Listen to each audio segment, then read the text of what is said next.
This dog was on a mission. So it's almost as if it ran around and say, hey, look at me, I'm gonna get everybody's attention. Now I'll show you where she's at.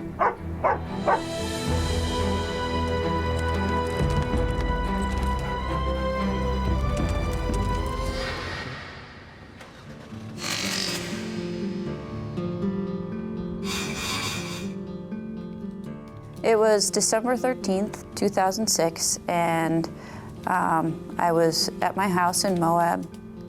The winter season was approaching, and I was wanting to get in shape for the snowshoe racing season and also to compete in some winter triathlons. Oh, hey, Tess. Give me a minute, okay? Just give me a minute. So I was to head out on about a 2 or 2.5 hour run, and I kind of had one of my favorite loops in mind. I hadn't done this loop in a while. Okay, all right.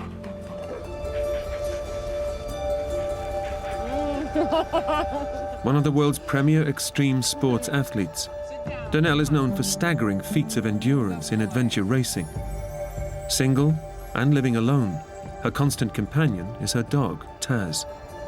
I got Taz from a puppy rescue. I remember going to the shelter and there were several puppies there. This one puppy sort of stood out. Hi.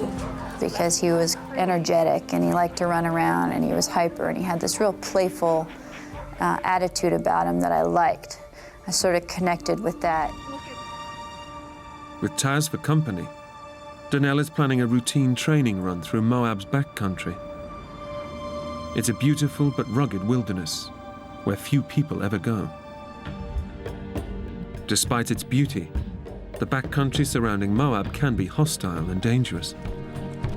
Just in the last month, 2 men have fallen victim to the deadly terrain, found frozen to death in the bitter desert night. Search and rescue teams are called out regularly to save hikers in distress. But Donnell is fearless. 6 times the winner of US Athlete of the Year, she thrives on pushing herself to the limit in the most extreme environments. All of a sudden, the next thing I know, Taz was ahead of me and my foot slipped out from under me.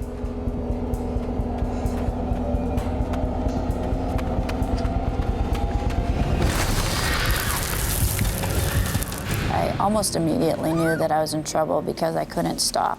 And I was moving fast at that point. And then the last 20 feet were an overhang. Free fall. I definitely had time to see my life kind of spin through my head and think about maybe I wasn't going to see another day. And then boom.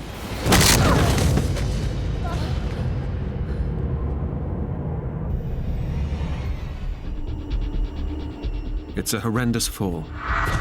The impact has shattered Donnell's pelvis into pieces, leaving her skeleton severed in 2. There's nothing but soft tissue connecting her legs to the rest of her body. Super athlete Donnell goes into survival mode. Somehow my brain didn't allow itself to think too deeply about what had happened. Despite her terrible injuries, Donnell's endurance training kicks in, and she's determined to keep moving. So what I did was I took my right hand and put it on my right leg and my left hand and put it on my left leg, and I could feel my legs. And so I knew that I wasn't paralyzed. And my next reaction was, I gotta get out of this canyon. I gotta get back to my truck, and I gotta get home, or I gotta get to the hospital.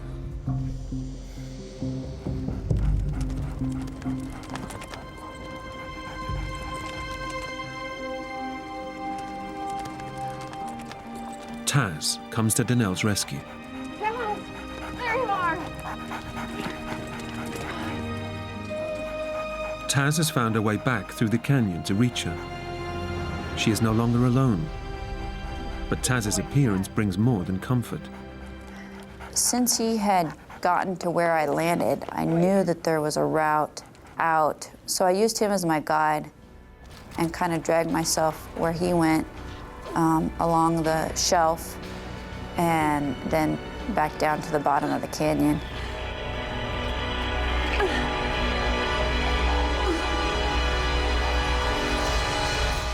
As the winter sun sets, the temperature is dropping below freezing. Daylight is fading fast, and with it, any chances of getting out of the canyon before nightfall.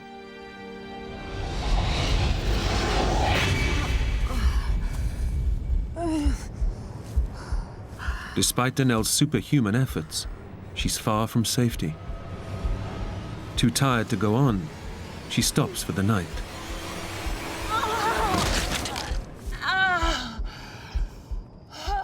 But she knows that this desert has a habit of claiming victims in the hours of darkness.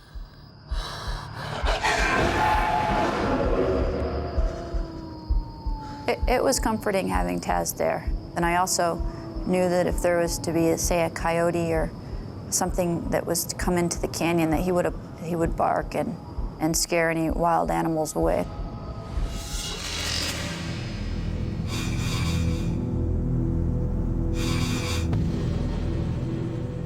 When most people would probably have given up, Danelle has made it through the night by doing sit-ups. In the morning, she has no time to rest.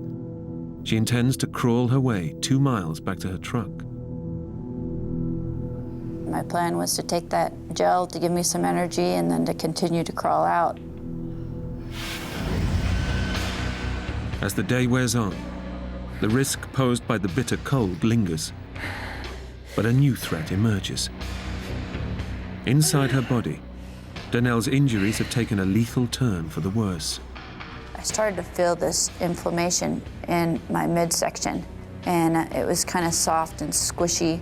And I remember if I tried to move, this whole jelly roll would sort of move, almost like a water balloon or something. I remember thinking at the time, oh, it's inflammation.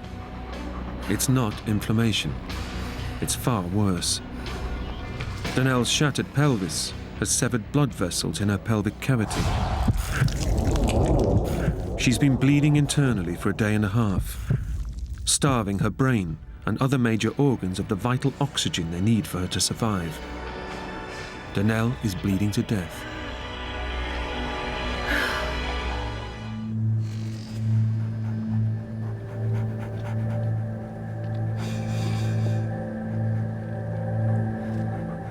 Thanks to her endurance training and extraordinary willpower, Danelle has survived a second night in the freezing winter desert, where most people wouldn't have survived one.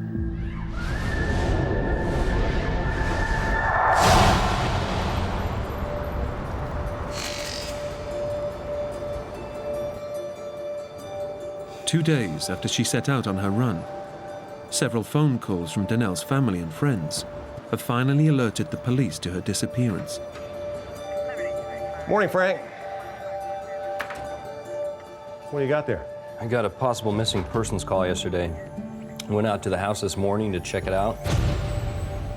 Lights are on, laptops on, truck's gone. No signs of activity for a couple days at least. I know her. Danelle Ballinger, the marathon runner. She trains up around Amasa. As a matter of fact, I'm heading up that way right now. I'll take a look around. Let me know if you find anything. I will.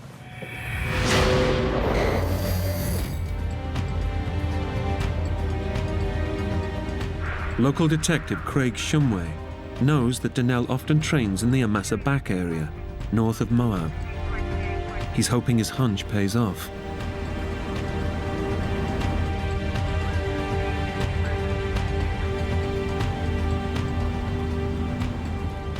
Bingo. Now a search and rescue operation can be launched, but it may already be too late for Danelle. Taz.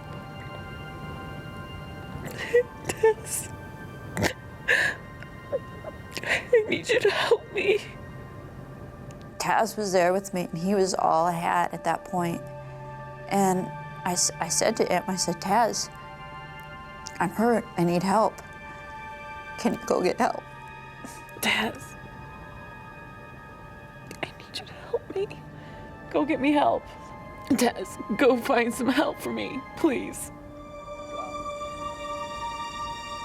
There's a dog down there. You see him? Yeah, I got him.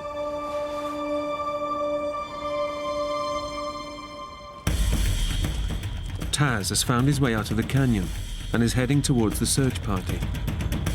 But as he races towards them, John fears the worst. As the rest of the search party arrives, Taz reaches the top of the canyon. But he doesn't stop, and his behavior is bewildering. This dog was on a mission, so it's almost as if it ran around to say, hey, look at me, look at me. I'm gonna get everybody's attention. Now I'll show you where she's at.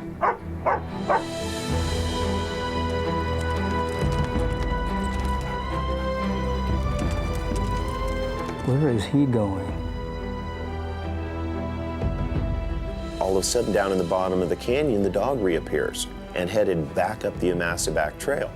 So I get on the radio and I radio over to the vehicles heading up the trail. 1T812 to 1T836. Hey, Bago, looks like the dog's coming your direction.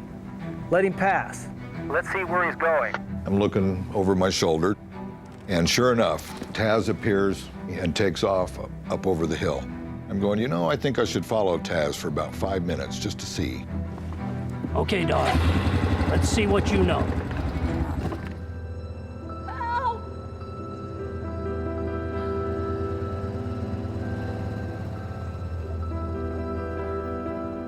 I wasn't hopeful because I'd been screaming help for 50 some hours straight, and nobody had come to help me.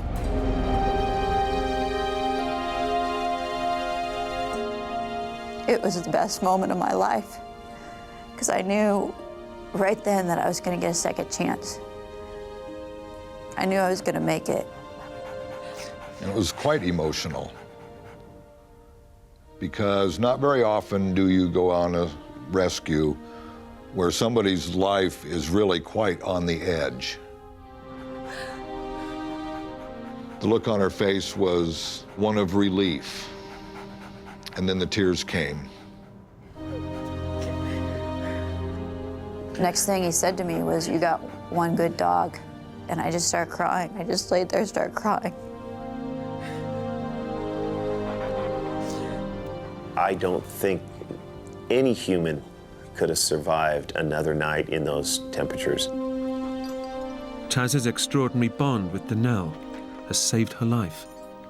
Taz certainly did make the difference in shaving hours or perhaps even days off of finding Danelle. And in this rescue, she didn't have hours or days to spare. She was on the brink as it was. I knew Taz was a smart dog, but to be able to do what he did, this was a whole nother level of communication. Suddenly, my dog was taking care of me instead of me taking care of him. I look back on it now and I'm so grateful. He's truly a best friend.